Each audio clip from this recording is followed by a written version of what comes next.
Europe Matin, Dimitri Pavlenko. L'édito sport. Bonjour Virginie Fulpin. Bonjour Dimitri, bonjour à tous. De la 36e journée de Ligue 1, on va retenir malheureusement ce qui s'est passé en tribune hier à Nice. Des supporters entonnant un chant pour salir la mémoire d'Emiliano Sala, l'ancien joueur nantais, disparu dans un accident d'avion. C'est bien, hein, on finit la saison en fanfare. On l'avait commencé avec des matchs interrompus, des jets de bouteilles sur des joueurs, des envahissements de terrain, même une bataille rangée en tribune. On pensait donc avoir vu ce que certains supporters peuvent montrer de pire, comme comportement idiot et irresponsable dans un stade. C'était sans compter sur ces Niçois qui ont poussé le curseur jusqu'à l'abject hier soir, détourné un chant d'hommage à un joueur disparu tragiquement pour insulter sa mémoire. On en est donc là. La nuit est passée, la stupeur est restée. Emiliano Sala, je le rappelle, c'était un joueur argentin qui évoluait au FC Nantes. Il devait quitter le club pour aller à Cardiff et son avion s'est abîmé en mer alors qu'il rejoignait le Pays de Galles en janvier 2019. Comme il portait le numéro 9 sur son maillot à la Beaujoire, à la 9e minute de jeu, les supporters lui rendent hommage en chantant « C'est un Argentin qui ne lâche rien », Emiliano Sala. Et là, hier soir, donc, des supporters niçois ont adapté les paroles pour scander « C'est un Argentin qui ne nage pas bien, Emiliano sous l'eau ».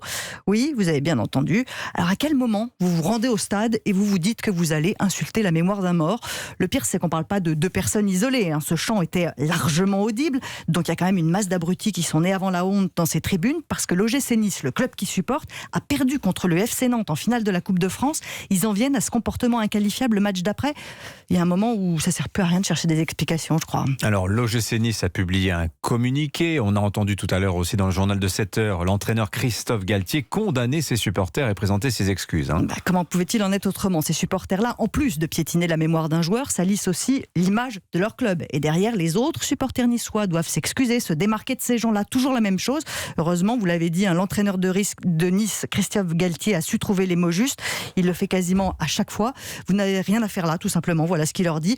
Encore une fois, il va falloir les retrouver, ces chanteurs sans cerveau, ça devrait être possible. Allez hop, interdiction de stade, vous irez plutôt faire des vocalises au commissariat. À l'heure des matchs, personne ne vous regrettera. Et bon courage à ceux qui passent du temps à défendre les supporters. À cause de cela, toutes les tribunes vont encore être montrées du doigt. Forcément, ça non plus, ils n'y ont pas pensé. La réflexion, c'est comme la décence et la morale, pas vraiment dans leur corde. Merci beaucoup Virginie Fulpin, 7h24.